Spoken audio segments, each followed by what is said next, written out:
omwana ono Evelyn yali awangalira Dubai wano okumala emyaka nga 5 6 egiyise nga bwagenda e Kampala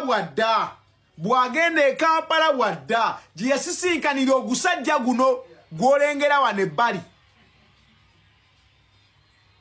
Omusajja ono oba yaloga mwana oba yamukola ki, omwana yatandika okwesiga omuyaaye ono. Mpayopayo atandise omuteka mu byobugagga, atandise omuwa ku ssente enkalu, atandise omwesigisa n'ebintu ebinene. Nawulidde mbu wagenda ne mu ddaame, n'ogenda mu ddaame ly'omwana next of kin ku kampuni gy'akolera e Dubai. Abasajja muli batemu, abasajja muli balogo. Ologo otya omuntu n'akufuula next of kin? Singa nange ndoga hamu Amisi Kigundu, Amisi Kigundu anfuule next of kin.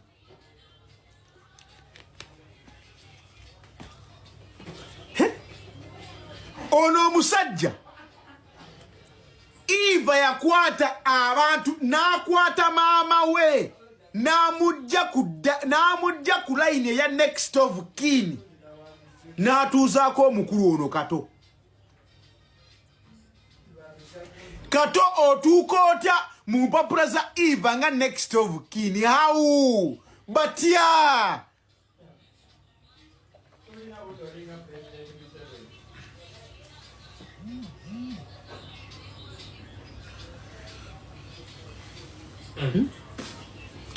batya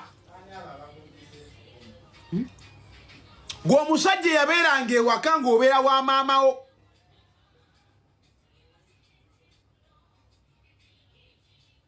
Igwe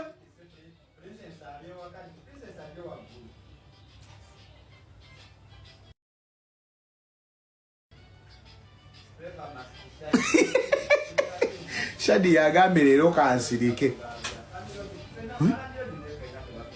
Omusajja Kato ono omuyaaye Kato, omwana yamukwata n'amuteeka mu ddaame n'agamba bannange kyonna ekiyituukako next of kin ye Kato.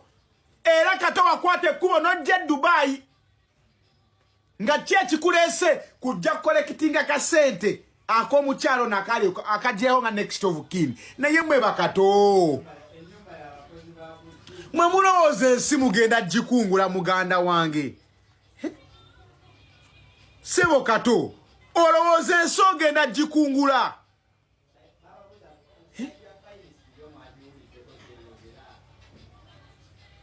Mwasooka ne mugamba ati we mwagwa ku kabenje buli kimu ekya Eva kyabula.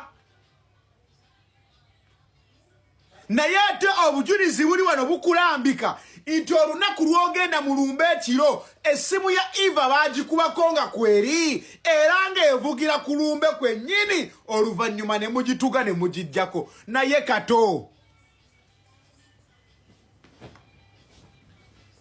look at her. Tunuulira omwana gwe mwajjambula mu bwensi. Laba omwana with a great future.